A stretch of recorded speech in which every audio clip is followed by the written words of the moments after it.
1 Januari tahun 2025 yang paling baru tentu ada PPN 12% ya, Nadia, yang akan mempengaruhi kehidupan masyarakat. Sudah cek harga-harga barang di pasar, ternyata beberapa item juga sudah mulai naik begitu ya? Betul, karena memang diberlakukannya pas kali ya mulai hari ini.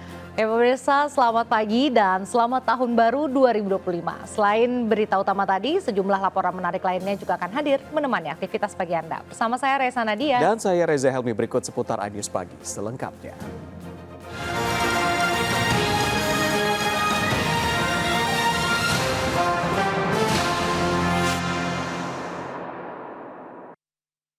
Perayaan malam pergantian tahun, ribuan warga membadati sejumlah titik kemeriahan yang tersebar di ibu kota Jakarta. Warga sangat antusias menantikan pertunjukan kembang api yang begitu megah. Selain pertunjukan kembang api, beberapa selebriti tampil mengisi acara di malam pergantian tahun.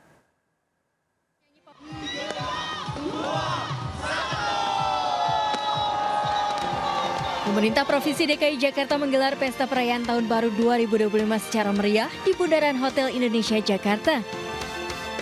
Tak hanya mengundang sejumlah penyanyi papan atas, perayaan Tahun Baru juga dimeriahkan dengan pesta kembang api dan atraksi drone. Drone ini pun menampilkan berbagai warna dan bentuk yang membuat suasana semakin meriah.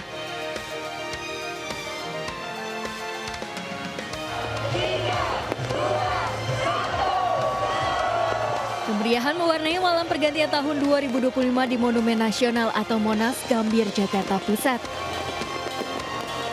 Sejumlah warga heboh merekam momentum pergantian tahun dengan membuat video bersama keluarga serta kerabat. Beragam hiburan disiapkan untuk menyambut tahun baru, termasuk menampilkan video mapping, air mancur menari hingga panggung hiburan. Sejumlah penyanyi tampil memeriahkan dua panggung yang berada di sisi selatan dan pintu sisi barat Monas. Iya, bener banget nih menghabiskan malam tahun baru di Monas, karena pengen banget nih ada pertunjukan apa aja sih di Monas itu. Kita kepo nih di tahun baru di Monas itu kayak gimana. Tentunya ini ya konser musiknya nih, kita pengen tahu kayak gimana, ada siapa aja gitu. Kemeriahan kembang api yang berlangsung hampir 10 menit juga menghiasi langit di kawasan destinasi wisata Ancol, Jakarta Utara. Selain kembang api, Ancol juga menampilkan panggung musik spesial di Pantai Karnaval dengan menampilkan sejumlah musisi ternama, pertunjukan 1000 drone hingga air mancur menari. Sebagian besar warga sengaja datang sejak sore hari untuk bisa bersantai dengan menggelar tikar. Tidak sedikit juga anak-anak yang bermain pasir dan air. Dari Jakarta, Tim Liputan melaporkan. Presiden Prabowo Subianto bersama Ibu Titi Soeharto menghadiri pesta malam pergantian tahun di Bundaran Hotel Indonesia, Menteng, Jakarta Pusat. Usai menyaksikan pesta kembang api, Prabowo langsung menyapa dan bersalaman dengan para pengunjung.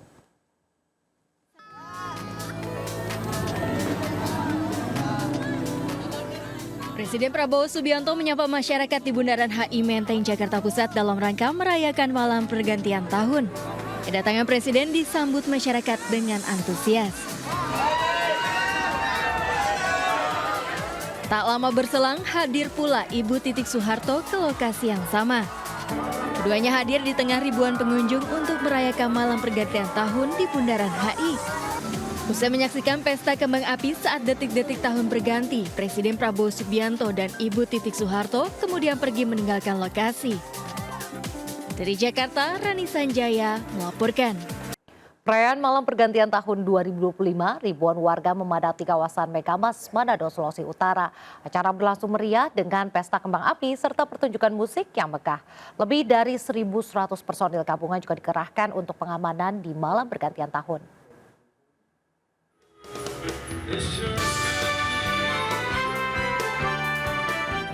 Menyambut malam pergantian tahun 2025, ribuan warga memadati kawasan Megamas, Manado, Sulawesi Utara yang menjadi lokasi favorit masyarakat untuk berkumpul.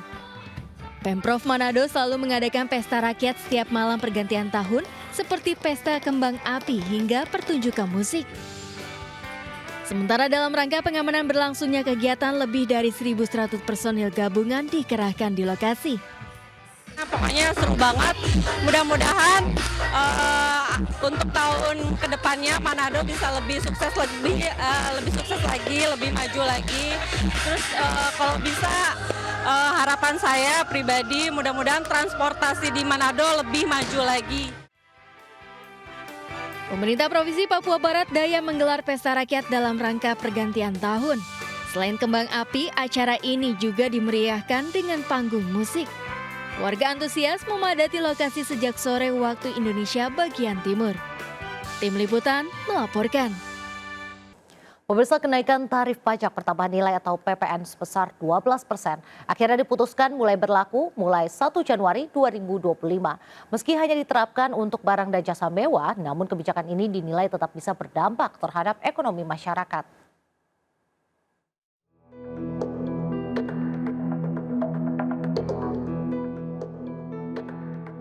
Kenaikan PPN sebesar 12% menjadi tantangan baru di awal tahun 2025. Kebijakan ini diperkirakan akan mempengaruhi harga sejumlah barang dan jasa, khususnya barang mewah.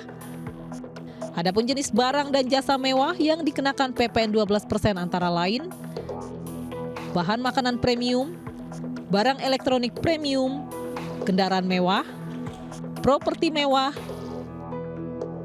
jasa pendidikan premium, serta jasa pelayanan kesehatan medis premium. Meski hanya dikenakan pada barang dan jasa mewah, namun kebijakan ini dinilai tetap memberikan dampak ekonomi kepada masyarakat. Sebab jika konsumsi barang mewah menurun, maka akan mempengaruhi rantai pasokan industri termasuk pekerjaan dan jasa pendukungnya.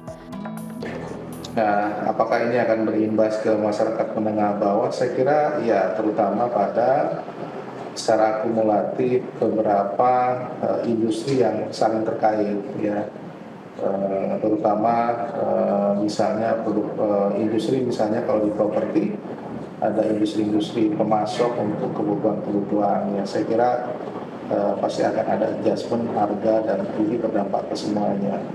Intinya ya ada sedikit ya mungkin inflasi pada kelompok tertentu sebagai kenaikan PPN tadi. Ya.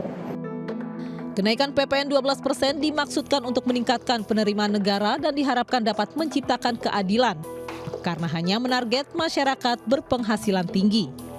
Namun pemerintah perlu memastikan bahwa dampaknya tidak memberatkan masyarakat luas dan tidak menjadi beban baru bagi masyarakat. Dari Jakarta, Tim Liputan melaporkan. Sementara itu, Presiden Prabowo Subianto resmi mengumumkan kenaikan PPN sebesar 12% mulai 2025. Pengumuman ini disampaikan di Gedung Kementerian Keuangan Jakarta Pusat. Tarif PPN dari 11% menjadi 12% hanya dikenakan terhadap barang dan jasa mewah, yaitu barang dan jasa tertentu yang selama ini sudah terkena PPN barang mewah yang dikonsumsi oleh golongan masyarakat berada, masyarakat mampu. Untuk barang dan jasa yang merupakan kebutuhan pokok masyarakat yang selama ini diberi fasilitas pembebasan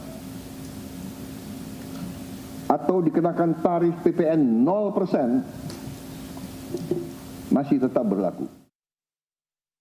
Pemirsa, ucapan tahun baru 2025 turut disampaikan insan sepak bola tanah air. Pelatih Timnas Indonesia U20 Indra Syafri dan manajer Timnas Indonesia Sumarji berharap di tahun baru ini Timnas Indonesia dapat memberikan hasil terbaik dan membanggakan. Saya Coach Indra Syafri mengucapkan selamat tahun baru 2025. Semoga pencapaian di tahun 2025 ini terutama pencapaian tim nasional Indonesia baik senior U20 dan U17 bisa mencapai hasil yang terbaik dan tentu mohon doa dari semua masyarakat Indonesia. Tahun baru 2025 kita sama-sama berupaya berusaha timnas ke depan semakin bagus, semakin berkembang dan semakin jaya. Sriwijaya FC, klub yang pernah berjaya di masanya, kini sedang berusaha bangkit dari keterpurukan. Selain harus berjuang di babak play-off degradasi, SFC kini telah tinggalkan 8 pemain pilar akibat tunggakan gaji pemain.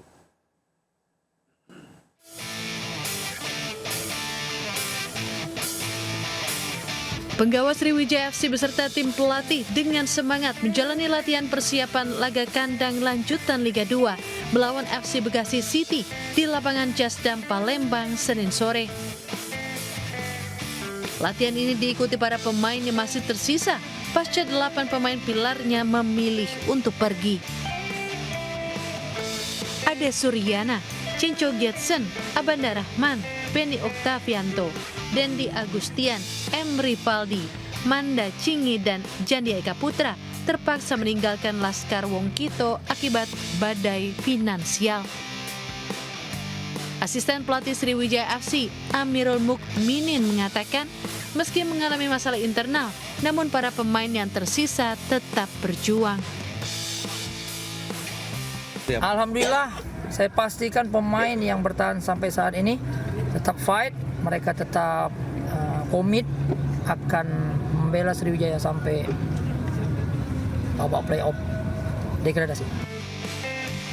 Di sisi lain, Ketua Askot PSSI Palembang Muhammad David menawarkan sejumlah talenta sepak bola Sumatera Selatan yang diambil dari klub Liga 3 seperti David FC dan Bayangkara Sriwijaya. Para pemain tersebut ditawarkan secara gratis karena sepenuhnya menjadi tanggung jawabnya.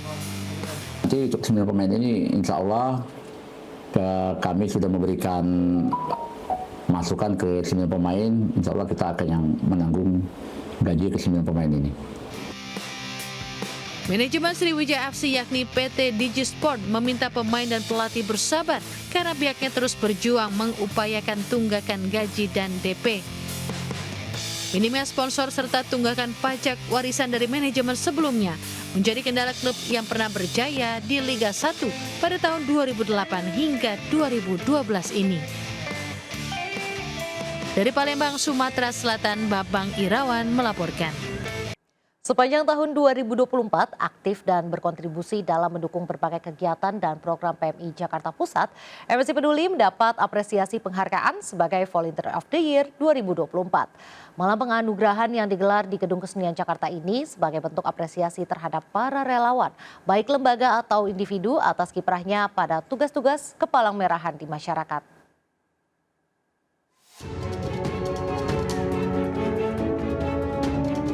Sebagai bentuk penghargaan dan penghormatan kepada seluruh relawan baik lembaga atau individu, Palang Merah Indonesia Jakarta Pusat menggelar Malam Penganugerahan Volunteer of the Year 2024. Volunteer of the Year 2024 menjadi acara yang kedua digelar PMI Jakarta Pusat dalam mengapresiasi para relawan atau volunteer PMI Jakarta Pusat yang telah berdedikasi dan berkontribusi penuh dalam sosial kemanusiaan.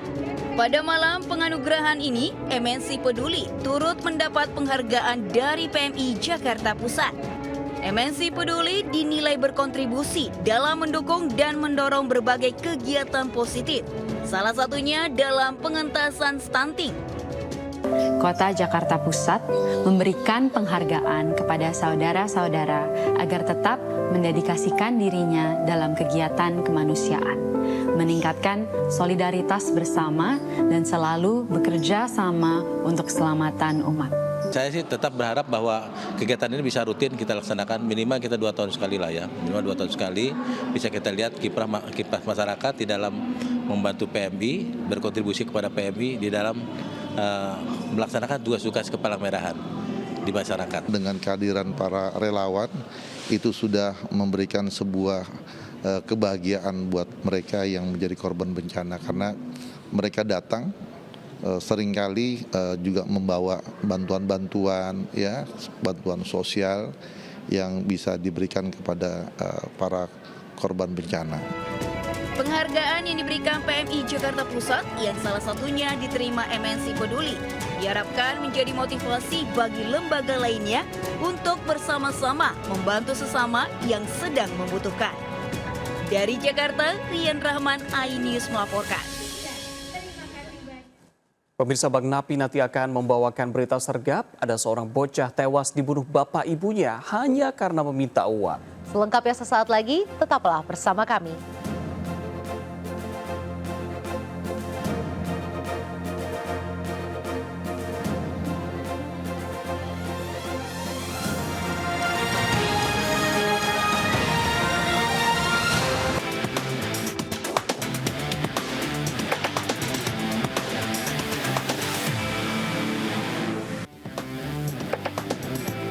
ke pasar baru membeli rompi. Selamat tahun baru dari Bang Napi. Semoga di tahun 2025 ini berbagai kasus penganiayaan kepada anak udah nggak ada lagi, terutama kekerasan anak dalam keluarga yang harusnya jadi tempat paling aman buat anak-anak. Gara-gara sebotol minuman, tuh mabok miras, pria di Majalaya, Bandung, sok petang-tang peteng-teng bawa senjata tajam malakin pedagang pasar. Pas ditangkep langsung dimandiin sama petugas biar sadar. Ngakunya nekat malak karena buat beli miras. Ini ya nih, makanya nih jauhin yang namanya miras.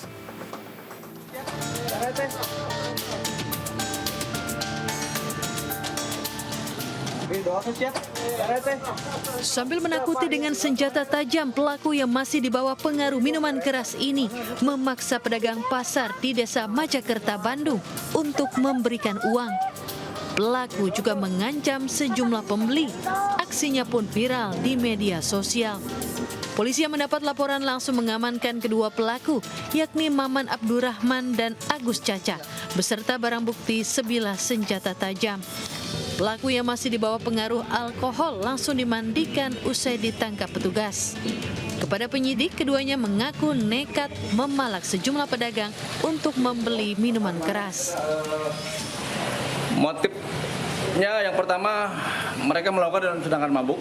Kemudian mereka minta dan memeras kurang lebih 4 pedagang dengan tujuan untuk membeli minuman. Kedua pelaku dikenakan pasal 368 KUHP tentang pemerasan dengan kekerasan dan terancam hukuman 9 tahun penjara. Dari Kabupaten Bandung, Jawa Barat, Yuan Pangestu melaporkan. Cintaku sedalam samudra. Yang namanya cinta emang mesti ada rasa cemburu. Tapi ya jangan berlebihan juga. Jangan cemburu buta.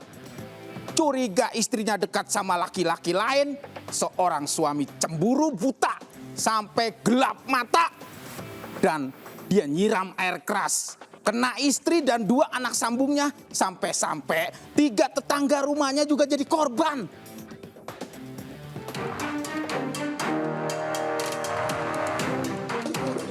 Peristiwa ini menghebohkan warga kampung Dukuh Nara, Nagrag, Kabupaten Sukabumi, Jawa Barat.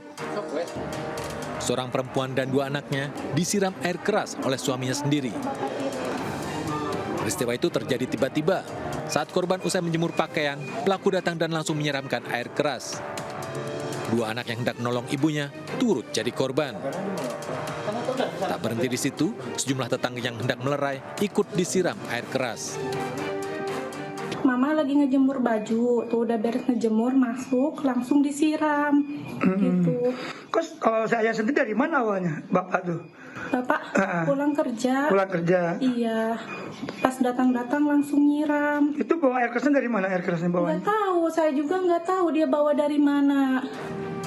Pelaku Gagan, 59 tahun, ditangkap dan diperiksa Unit Perlindungan Perempuan dan Anak Satreskrim Polres Sukabumi. Dari pemeriksaan, diketahui motif pelaku menyiram air keras kepada istri dan 2 anak sambungnya adalah dibakar api cemburu. Gagan curiga istrinya dekat dengan pria lain. Suami ataupun pelaku cemburu adanya pria lain, kemudian jauh hari merencanakan dengan membeli keras asam sulfat 2S4 98%, sehingga percikannya pun itu sudah melukai. Korban, ibu dan 2 anaknya luka bakar cukup parah di wajah dan tubuh. Kedua anak masih dirawat intensif di RSUD Sekarwangi, namun sang ibu luka bakar 45% hingga harus dirujuk ke Rumah Sakit Hasan Sadikin, Bandung. Sementara 3 korban lain luka bakar ringan dan mendapat perawatan di puskesmas. Dari Sukabumi, Jawa Barat, Budi Setiawan melaporkan. Ini para bapak-bapak di Panakukang, Makassar gagal pesta minuman keras di malam tahun baru gara-gara kena razia polisi. Polisi bukan cuma nangkepin tuh bapak-bapak yang lagi mabok, tapi juga nyita ratusan liter balo yang udah siap-siap mau dijual. Mantap Pak Polisi, mantap.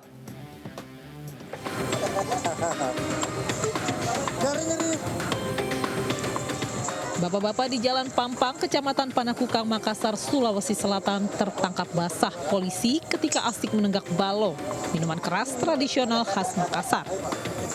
Tanpa perlawanan, bapak-bapak ini kemudian digelandang ke kantor polisi beserta sejumlah dari gen balo.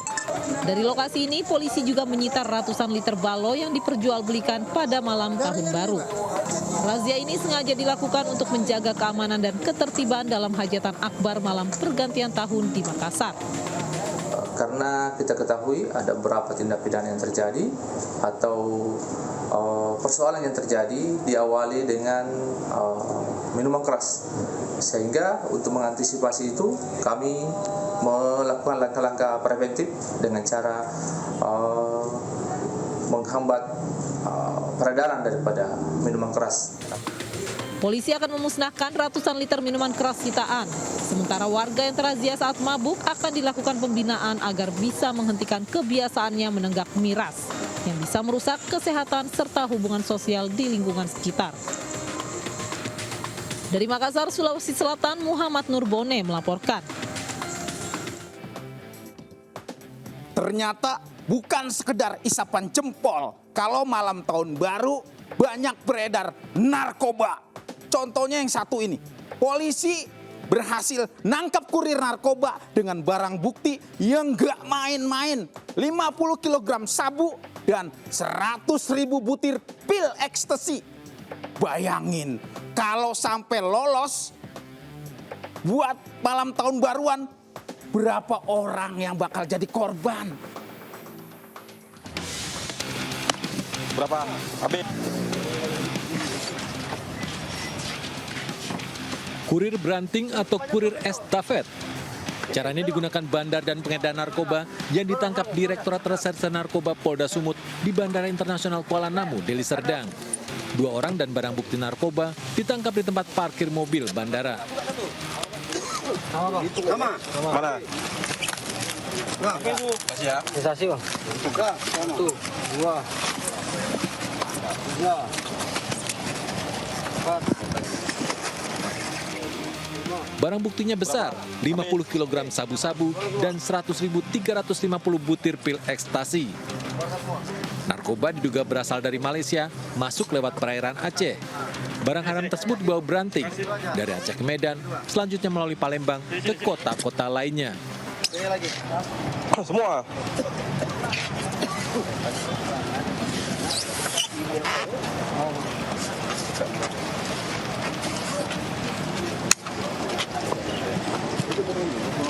Ini, satu lagi.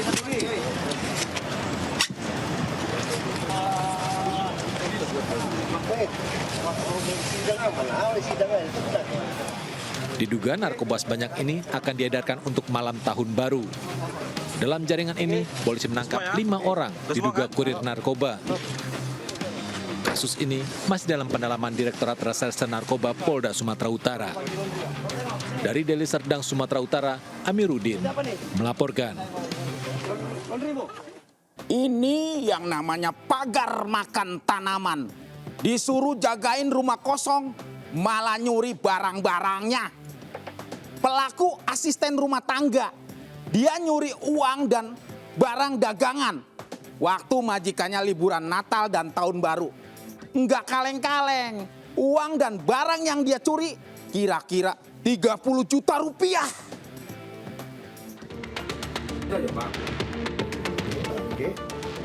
Libur Natal dan Tahun Baru jadi kenangan sedih buat keluarga ini. Rumah toko yang ditinggal liburan justru dirampok orang kepercayaan. Terekam kamera CCTV, asisten rumah tangga berulang kali mencuri di toko grosir alat tulis milik majikannya. Dengan leluasa, pelaku mengambil uang dari dalam laci dan tas majikannya. Juga sejumlah peralatan alat tulis kantor. Kerugian akibat pencurian ini mencapai 30 juta rupiah. ketahuan ketika uang di atas meja itu nggak ketemu. Terus setelah itu ditanya sama karyawan, ada diambil. Setelah itu kita cek CCTV. Nah, disitulah kelihatan dia ngambil. Apa aja bang yang hilang bang? Bang di laci ini sama di dalam tas ini. Di CCTV ada itu. Pencurian ini terjadi di sebuah toko grosir alat tulis kantor kawasan Aur Duri, Kota Padang. Pelaku adalah asisten rumah tangga yang baru 3 minggu bekerja di rumah sekaligus toko tersebut. Peristiwa ini sudah dilaporkan kepada Polresta Padang. Pelaku kini dalam penyelidikan. Dari Padang, Sumatera Barat, Budi Sunandar melaporkan. Aduh, jangan lengah kawan, tetap waspada, maling ada di mana-mana. Seorang jamaah masjid kehilangan sepeda motor, digasak maling. Pelakunya nih tega bener, nyolong sepeda motor pas pemiliknya lagi sholat isya di masjid.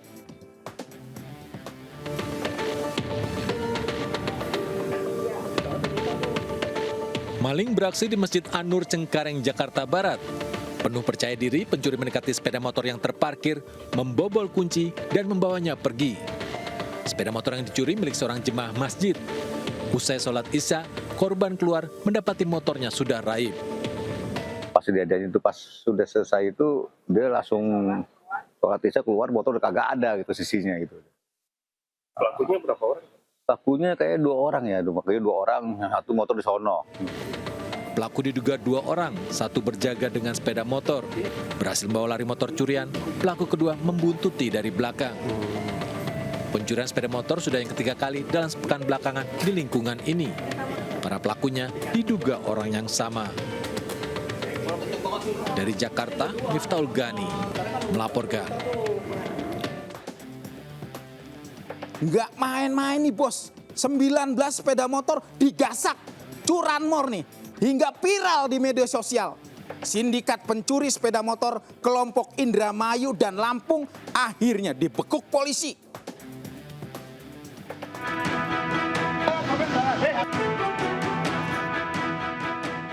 Inilah komplotan curanmor yang aksinya mencuri sepeda motor terekam CCTV dan dengan cepat menggasak sepeda motor. Komplotan pencuri motor yang licin ini akhirnya diringkus polisi di 2 lokasi di Magelang dan Purworejo. Petugas amankan 9 pelaku dan 8 sepeda motor. Ada eksekutor dan joki yang mengirim motor curian ke Indramayu, diproses di Polresta Magelang, sedangkan 5 tersangka lain diproses di Polres Magelang Kota. Selama 2 minggu beroperasi di Magelang, pelaku mencuri di 19 tempat. Para tersangka sindikat pencuri sepeda motor, kelompok Lampung dan Indramayu dengan target sepeda motor keluaran terbaru karena mudah terjual. Eksekutor dalam artian dia pemetik ya, dia melihat mencari sasaran. Setelah dia menemukan ada motor di dalamnya, dia masuk merusak kunci gemboknya, kemudian merusak kunci kontaknya dan dia membawa ke kontrakannya. Barang bukti kunci letter T, obeng, dan 3 sepeda motor disita polisi. Tersangka dijerat pasal 363 KUHP tentang pencurian dan kekerasan dengan ancaman hukuman 7 tahun penjara. Sementara 1 otak pelaku masih DPO. Dari Magelang, Puji Hartono melaporkan. Kasus berikut emang harus diramein dulu. Biar jadi perhatian pemerintah, polisi sama Kementerian Pendidikan Dasar dan Menengah. Diduga menggelapkan kartu Indonesia Pintar yang uang bulanannya Rp450.000, rumah kepala sekolah SD 3 Jagabita Kabupaten Bogor digeruduk sama emak-emak karena banyak siswa yang nggak dapet KIP lantaran uangnya dipakai buat bangun pagar.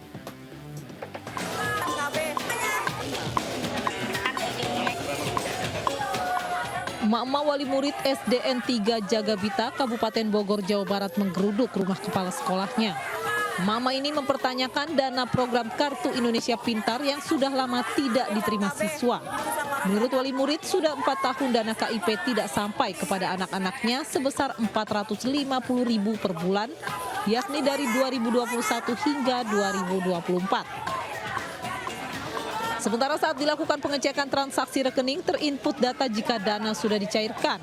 Diduga dana KIP digunakan untuk peruntukan lain seperti membangun pagar sekolah. Dari kecamatan juga, tadi habis minta bukti ininya kan, ini debitnya udah ditarik Pak, tapi kita nggak nerima. Satu kali doang saya. Satu kali. Dapatnya. Ibu nerima ya?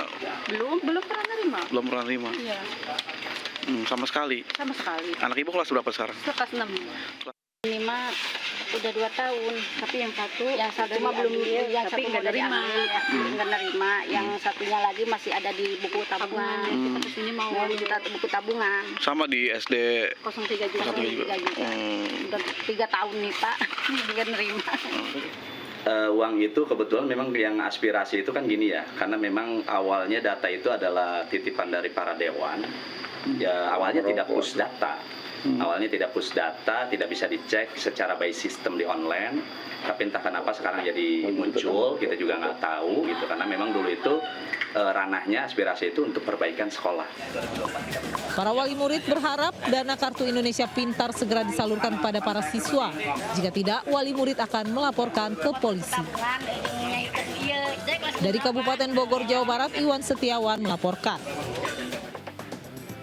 Namanya uang Kartu Indonesia Pintar harus diberikan pada siswa, Pak. Ini malah dipakai bangun pagar. Ketahuan kan kalau curang? Makanya jangan main embat aja. Ingat, kejahatan terjadi bukan hanya karena niat pelakunya, tapi juga karena ada kesempatan. Waspadalah! Waspadalah! Baik, terima kasih Bang Dapi. Pemirsa, Presiden ke-7 Joko Widodo dinominasikan Tokoh Dunia Paling Korup 2024. Jangan kemana-mana, tetaplah bersama kami.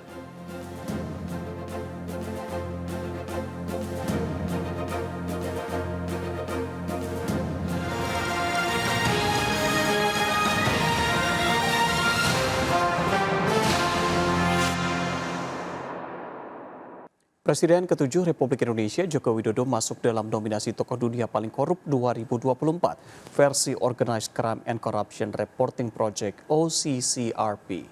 Terkait dengan hal ini, Jokowi pun menanggapi dengan santai dan meminta pihak OCCRP untuk membuktikan.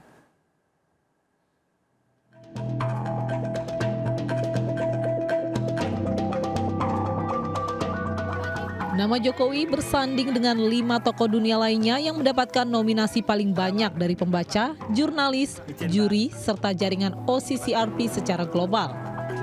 Selain Jokowi, ada juga nama Presiden Kenya William Ruto dan Presiden Suriah Bashar al-Assad yang keluar sebagai peraih suara terbanyak sebagai pemenang nominasi pemimpin terkorup 2024. Di tahun sebelumnya, predikat ini dimenangkan oleh Maria Consuelo Porras, yakni Jaksa Agung asal Guatemala. Jokowi pun menanggapi santai nominasi dari OCCRP ini. Menurutnya, tudingan tersebut tidak berdasar dan terindikasi hanya untuk membuat framing negatif tentang dirinya. Yang dikorupsi apa, ya dibuktikan. Ya sekarang kan banyak sekali fitnah, banyak sekali framing jahat, banyak sekali tuduhan-tuduhan tanpa ada bukti. Itu yang terjadi sekarang kan. OCCRP sendiri merupakan salah satu organisasi jurnalisme investigasi terbesar di dunia yang berpusat di Amsterdam, Belanda. Dari Solo, Jawa Tengah, Septiantoro melaporkan. Setelah Presiden Prabowo Subianto menyindir vonis ringan yang diberikan kepada para terpidana kasus korupsi timah, kini Kejaksaan Agung dan Menteri Hak Asasi Manusia angkat bicara. Kejagung ajukan banding, sementara Menteri HAM Natalius Pigai kecewa atas vonis yang diberikan Majelis Hakim Tipikor kepada Harvey Mois dan Helena Lim yang merugikan negara hingga 300 triliun rupiah.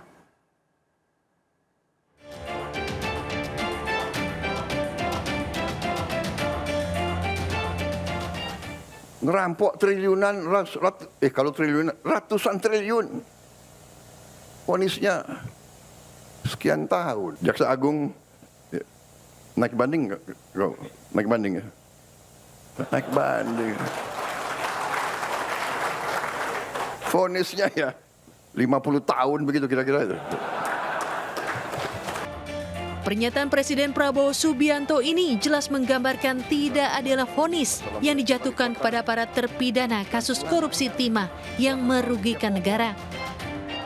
Harvey Muiz divonis hanya 6,5 tahun penjara, sementara Helena Lim dihukum 5 tahun penjara. Semuanya tak sebanding dengan kerugian negara yang ditaksir mencapai 300 triliun rupiah. Menanggapi hal ini, Kejaksaan Agung akhirnya buka suara. Kejagung mengajukan banding atas vonis terhadap Harvey Muiz. Jaksa Penuntut Umum atau JPU disebut tengah menyusun dalil-dalil terkait memori banding atas vonis ringan terhadap suami artis Sandra Dewi tersebut.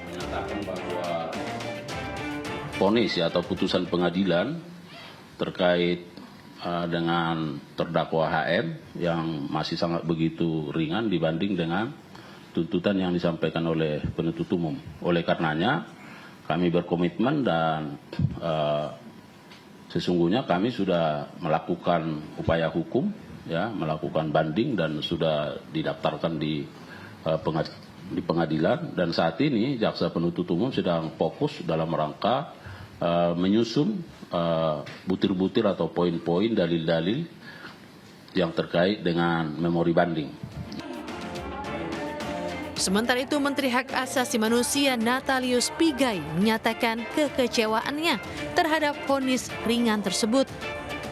Menurutnya, vonis ini dinilai tak sesuai dengan nilai korupsi yang dilakukan. Meski tak bisa melakukan intervensi, namun Pigai menegaskan korupsi yang dilakukan bisa dianggap sebagai pelanggaran hak asasi manusia. Para pelakunya adalah sebenarnya bisa masuk kategori pelanggar HAM. Pelanggar HAM, bukan pelanggar HAM berat ya. Mereka melakukan pelanggaran HAM. Perbuatan itu menyebabkan hak atas pendidikan, hak atas kesehatan, hak untuk hidup, hak untuk makan gratis, hak untuk membangun swasembada pangan, energi terhambat. Kita nggak boleh dong. Kita nggak boleh dong. Karena itu menurut saya secara pribadi ya, sebagai menteri, saya mengatakan kami menghormati proses hukum, tapi kami jujur tidak menerima, merasakan empati bersama rakyat dan berada bersama rakyat, melihat itu sebuah proses hukum yang tidak adil. Harvey Muiz bersama Crazy Rich Helena Lim terlibat kasus korupsi pengelolaan tata niaga komoditas timah di wilayah izin usaha pertambangan yang merugikan negara sampai 300 triliun rupiah. Harvey Muiz divonis kurungan selama 6,5 tahun penjara dan denda 1 miliar rupiah. Sementara Helena Lim divonis 5 tahun penjara dan denda 750 juta rupiah, subsidiar 6 bulan, serta diwajibkan membayar uang pengganti sebesar 900 juta rupiah. Dari Jakarta, Tim Liputan melaporkan. Gubernur terpilih dan sejumlah mantan gubernur Jakarta bertemu di Balai Kota Jakarta menjelang tutup tahun 2024 kemarin. Anies Baswedan dan Basuki Cahayapurnama atau Ahok menjanjikan kejutan di bulan Januari ini. Namun tak kenapa mantan gubernur Jakarta, Presiden ke-7 Republik Indonesia, Joko Widodo, tidak hadir dalam pertemuan tersebut. Hari ini dan pastinya untuk kota kita Jakarta, kami persilakan Bapak Ibu. Momen unik The Governors alias para gubernur Jakarta bertemu. Penjabat Gubernur Jakarta Teguh Setiabudi mengundang gubernur terpilih dan mantan gubernur Jakarta dalam acara Bentang Harapan Jakasa, bagian dari peringatan 500 tahun kota Jakarta yang akan jatuh pada tahun 2026 mendatang. Sebuah kanvas putih dipajang, tempat para tokoh menuliskan harapan mereka bagi masa depan Jakarta. Ini menandakan bahwa untuk membangun Jakarta itu tidak boleh sepotong-sepotong. Tidak boleh ada pemisahan, pembelahan antar pemerintahan sebelumnya, sekarang, dan yang akan datang. Di sela acara, dua mantan gubernur Jakarta Anies Baswedan dan Basuki Cahayapurnama atau Ahok berbincang akrab bahkan saling berbisik. Namun, keduanya belum mau mengungkapkan isi pembicaraan mereka. Oke. Apa? Ahok bertanyain bisikinnya apa? Saya bilang bisikannya bulan depan bisik. Tunggu. Tunggu tanggal mainnya. Tunggu. Ya, nanti dong. Kalau udah kan udah dibilang tunggu harus tunggu dong kita. Ada kejutan di tahun depan, Pak Anies. Ya, pasti ada kejutan. 6 jam lagi, 7 jam lagi. Bentang Harapan Jakasa dihadiri Gubernur dan Wakil Gubernur Jakarta terpilih, Pramono Anung dan Rano Karno. Juga beberapa mantan Gubernur dan Wakil Gubernur Jakarta, diantaranya Sutioso atau Bang Yos, Fauzi Bowo atau Foke, Anies Baswedan, Basuki Cahayapurnama atau Ahok, Jarod Saiful Hidayat, dan Ahmad Riza Patria. Namun mantan Gubernur Jakarta periode 2012-2014 atau Presiden ke-7 Republik Indonesia Joko Widodo tidak hadir. Diinformasikan, Jokowi merayakan Tahun Baru di Solo. Dari Jakarta, Wenda Nura, Ahmad Putra melaporkan. Pemirsa, Raisa Nadia akan mengajak Anda untuk kilas balik sejumlah pergolakan politik dunia maupun peristiwa global yang menjadi sorotan di tahun 2024. Silakan Raisa. Baik, terima kasih Reza. Pemirsa, sepanjang 2024 banyak peristiwa politik di dunia yang menjadi sorotan dan menyedot perhatian global, mulai dari status darurat Korea Selatan, pemilihan umum di Indonesia dan Amerika Serikat, serta meluasnya konflik Israel-Hamas. Berikut beberapa peristiwa global yang menggemparkan sepanjang 2024. Februari 2024, Indonesia menggelar pesta demokrasi untuk pemilihan presiden yang akhirnya dimenangkan oleh Prabowo Subianto. Momen pemilu ini tak hanya ramai diperbincangkan dalam negeri, namun juga di kawasan regional dan global. Tak sedikit media asing yang menyoroti posisi putra Joko Widodo, Gibran Rakabuming Raka, yang menjadi wakil presiden. Sementara itu di Amerika Serikat juga menggelar pilpres pada November lalu. Presiden Amerika Serikat Joe Biden memutuskan mundur dari kontestasi tersebut dan mencalonkan Kamala Harris yang sama-sama berasal dari Partai Demokrat untuk melawan Donald Trump. Donald Trump yang sempat ditembak saat berkampanye di Pennsylvania akhirnya terpilih kembali menjadi presiden. Terpilihnya Trump yang akan dilantik 20 Januari mendatang tentu akan berpengaruh bagi politik global dengan aturan dan juga kebijakannya ke depan.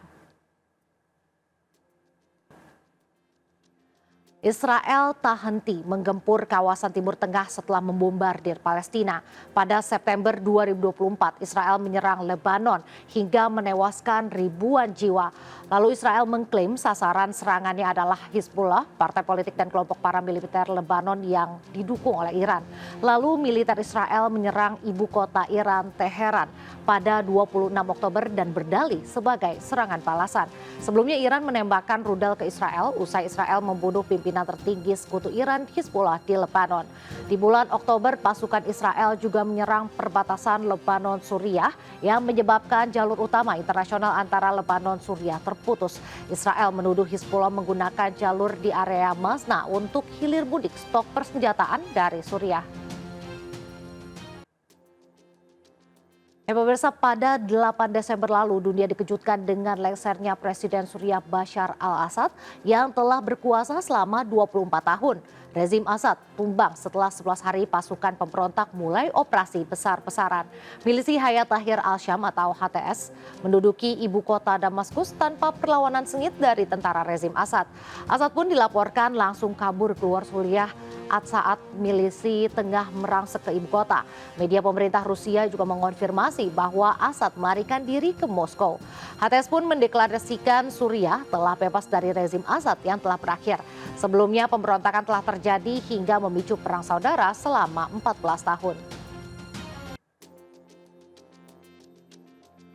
Pada 3 Desember 2024, Presiden Korea Selatan Yoon Suk Yeol mengumumkan darurat militer pukul 11 malam waktu setempat. Sang presiden mengklaim bahwa tujuan darurat militer adalah untuk melindungi konstitusi dari kekuatan pro-Korea Utara.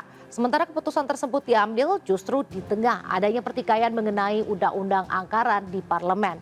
Pasukan darurat militer lalu memasang barikade di sekitar gedung parlemen. Sejumlah anggota parlemen pun berhasil masuk dan melakukan pemungutan suara. Sejumlah anggota parlemen menolak dilakukannya darurat militer dan mengajukan mosi pemakzulan Presiden Yoon. Beberapa pejabat juga mengundurkan diri sebagai bentuk protes. Setelah tekanan besar parlemen dan juga masyarakat internasional, Presiden Yoon mencabut darurat militer. Peristiwa-peristiwa global yang terjadi sepanjang tahun 2024 diprediksi akan mempengaruhi kondisi dunia. Beberapa konflik masih berlanjut, kebijakan politik yang diambil pemimpin suatu negara juga akan berimbas pada nasib negara tersebut ke depannya. Baik, terima kasih Raisa. Pemirsa, libur Natal dan Tahun Baru wisata Gunung Bromo ramai pengunjung di Probolinggo, Jawa Timur. Meski harga tiket naik, kuota ekstra yang disediakan pengelola wisata laris terjual.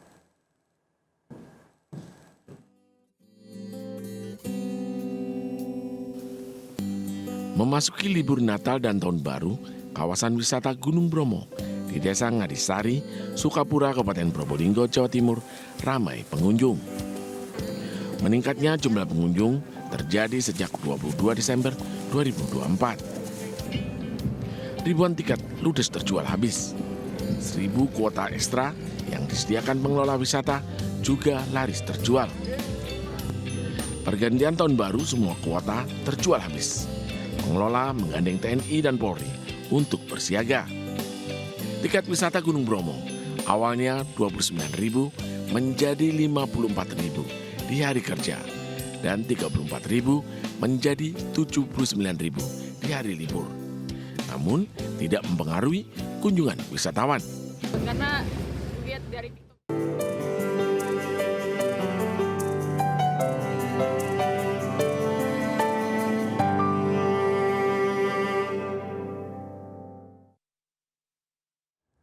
Sambut Tahun Baru 2025, tren mode menjadi perhatian bagi banyak kalangan. Selain menjadi ajang kreasi diri, tren fashion 2025 juga dijadikan sebagai bentuk mewujudkan harapan baru. Lalu seperti apa tren mode 2025? Berikut liputannya.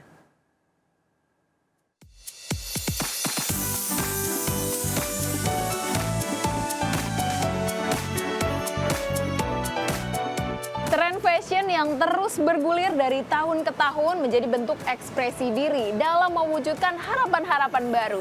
Nah, sebentar lagi tahun akan berganti. Lalu seperti apa sih tren fashion tahun 2025? Yuk langsung kita ke ahlinya.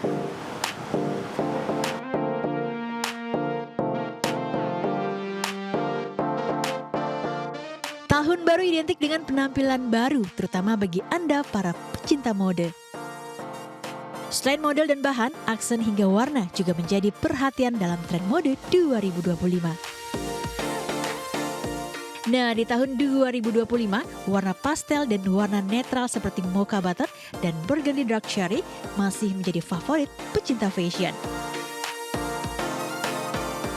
Termasuk mode shiny hingga sporty yang menampilkan sisi feminim dipadu dengan gaya flamboyan menjadi tren di tahun 2025.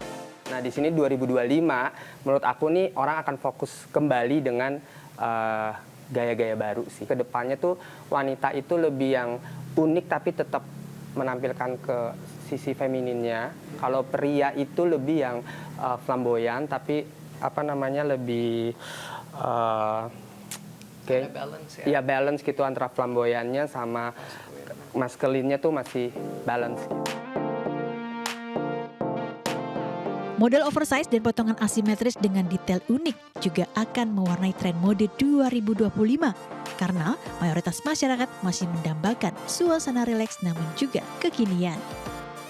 Selain menjadi ajang ekspresi diri, tren mode bagi sebagian besar kalangan juga menjadi wadah mewujudkan karakter diri, harapan dan cita-cita baru.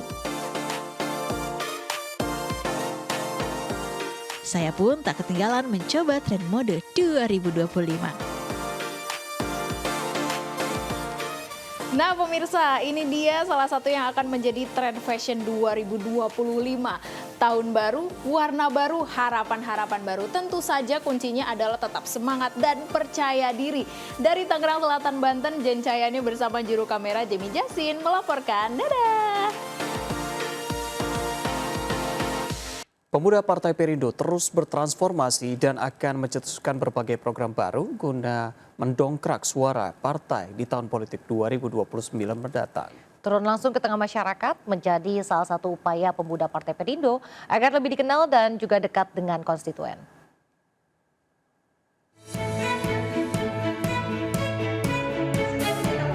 Partai Perindo terus melebarkan sayap untuk meraih kemenangan di tahun politik 2029 mendatang. Melalui kepengurusan sayap partai, pemuda Perindo akan bergerak secara masif dan melahirkan program-program baru guna mendekatkan diri dengan konstituen sekaligus mendongkrak suara partai di kalangan anak muda. Hal ini terungkap saat digelar acara tasyakuran pengukuhan pengurus DPD Pemuda Partai Perindo Kabupaten Bogor serta pemberian santunan kepada anak yatim. Sesuai dengan basis perjuangan di Perindo yaitu basis kultural, tetap Pemuda Perindo akan melakukan kegiatan-kegiatan yang menyentuh langsung ke masyarakat. Apalagi setelah selesainya Pilpres 2024 maupun Pilkada 2024, maka sudah saatnya saya partai bergerak kembali. Tentunya potensi banyak ya dari segi kreativitas para pemuda sekarang, dari mulai kerajinan tangan, kemudian musik, olahraga dan sebagainya tentunya. Ya, tentu potensi-potensi itu akan kita kembangkan untuk membina para pemudi yang ada di wilayah Kabupaten Bogor. Dengan pengukuhan kepengurusan pemuda Perindo di Bumi Tegara Beriman dan juga beragam program baru yang menyasar para pemuda, diharapkan mampu meraup suara kalangan muda serta mendorong partai dipimpin Ketua Umum Angela Tanusudibyo ini masuk ke parlemen pada kontestasi pemilu 2029 mendatang. Dari Bogor, Jawa Barat, Wildan Hidayat, iNews melaporkan. Forum Penggerak Olahraga Disabilitas atau Forpodis telah diresmikan dalam acara Satu Hati Satu Semangat di MNC Conference Hall, Kebonsiri, Jakarta Pusat. Forpodis merupakan wadah bagi para penyandang disabilitas untuk menjadi atlet berprestasi.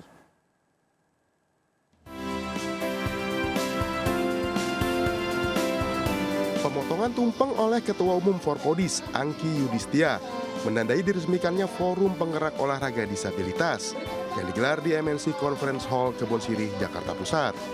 Didukung penuh Kementerian Pemuda dan Olahraga, Forpodis hadir untuk menjaring informasi dan mempersiapkan para calon atlet dari kaum disabilitas.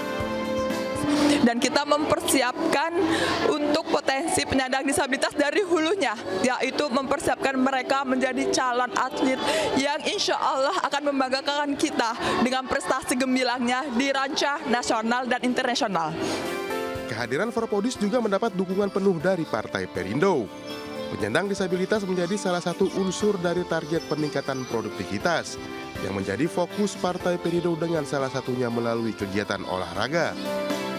Intinya bahwa kita sepakat semangat olahraga itu penting untuk kita menggelarakan dimanapun dan kapanpun kita berada tanpa memandang latar belakang siapa dan bagaimana.